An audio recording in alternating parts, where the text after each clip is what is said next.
क्या आपने कभी सोचा कि अगले 1 मिनट में आपके फोन का सिग्नल चला जाए, यूपीआई काम करना बंद कर दे और गूगल ऑफलाइन दिखाने लगे तो क्या होगा? आपको लगेगा शायद रिचार्ज खत्म हो गया है या सर्वर डाउन है, लेकिन दोस्तों बात सर्वर की नहीं समुद्र की है। ईरान ने एक ऐसी चाल चली है जो पूरी दुनिया को स्टोन एज यानी पत्थर के युग में ढकेल सकती है। हम बात कर रहे हैं डिजिटल ब्लैकआउट की।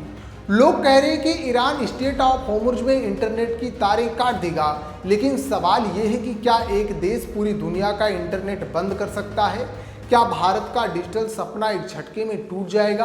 आज की इस वीडियो में हम डर नहीं बल्कि लॉजिक और फैक्ट के साथ इस डिजिटल प्रलय का एनालिसिस करेंगे। वीडियो के एंड तक रुके रहिए, क्योंकि तब मैं आपको बताऊंगा कि वो एक मास्टर की जो पूरे खतरे का रुख मोड़ सकती है। सबसे पहले ये समझिए कि इंटरनेट चलता कैसे है। हमें लगता है कि ये क्लाउड या सैटेलाइट से आता है, लेकिन सच ये है कि दुनिया का 99% डेटा बालों जितनी पतली ऑप्टिकल फाइबर केबल से चलता है, जो समुद्र के नीचे बिछी है। इन्हें कहते हैं submarine cable. State of Hormuz और रेड सी, ये दोनों ऐसे रास्ते हैं जहां से दुनिया की सबसे बड़ी केबल गुजरती है। ईरान की पोजीशन ऐसी है कि वो इन रास्तों पर बैठा है। न्यूयॉर्क टाइम्स के मुताबिक यहाँ समुद्र की गहराई कहीं कहीं सिर्फ 200-300 फीट है। इतनी कम गहराई एक पुराना लैंगर एंकर या एक छोटी समरसेबल डुबकी लगाने वाली नाव भी इन केबल्स को काट सकती है। ईरान के पास योनो क्लास सबमरीन है जो ये काम बड़ी खामोशी से कर सकती है। अगर ये केबल कटती है तो क्या होगा? सिर्फ फेसबुक या इंस्टाग्राम बंद नहीं होगा दोस्तों, स्टॉक मार्केट क्रैश, दुनिया भर के शेयर बाजार सेकंडों में धराशायी हो जाएंगे, क्योंकि ट्रेडिंग हाई फ्रिक्वेंसी डेटा पर चलती है। स्विफ्ट ट्रांजैक्शन, एक देश में दूसरे देश का पैसा भेजना नामुमकिन हो जाएगा। सप्लाई चेन, जो जहाज समुद्र में है उनका जीपीएस और कम्युनिकेशन सिस्टम ठप पड़ सकता है। एक ऐसा हथियार है जिसमें बिना बम फोड़े पूरे देश की इकोनॉमी को घुटने पर लाया जा सकता है। इसे कहते हैं हाइब्रिड वेलफेयर। अब आते हैं अपने देश भारत पर। हम आज एक डिजिटल इंडिया हैं। सुबह की चाय से लेकर रात के खाने तक हम यूपीआई पर निर्भर हैं।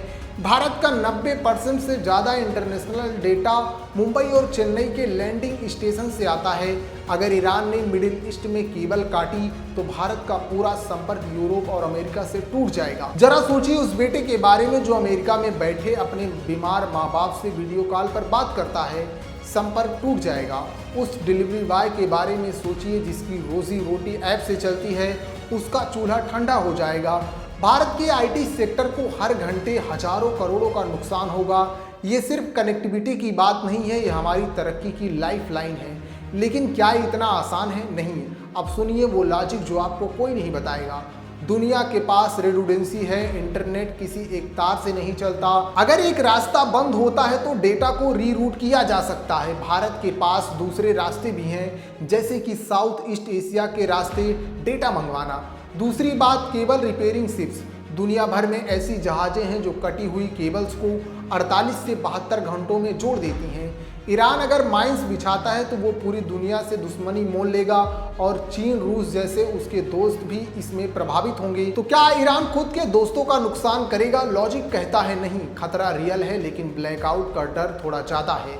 असली मास्टर की है सैटेलाइट इंटरनेट। एलॉन मस्क की स्टारलिंक और भारत की वनवेव अब ऐसी टेक्नोलॉजी पर काम कर रही है जिसमें समुद्री तारों की ज़रूरत नहीं होगी। इंटरनेट सीधा अंतरिक्ष स्पेस से आएगा। ईरान की ये धमकी शायद सिर्फ एक डिप्लोमेटिक दबाव हो, लेकिन इससे दुनिया को एक सबक सिखाया है। एक रास्ते पर निर्भर मत रहो। आपको क्या लगता है, क्या भारत को अपना खुद का एक इंडिपेंडेंट सैटेलाइट इंटरनेट नेटवर्क जल्दी से जल्दी तैयार कर लेना चाहिए ताकि हम किसी भी डिजिटल प्रलय से बच सके? कमेंट में अपनी राय जरूर दें, क्योंकि आपकी राय ही देश की समझ है। ऐसे ही न्यूज़ अपडेट्स पाने के लिए हमारे चैनल को सब्सक्राइब जरूर करें। जय हिंद।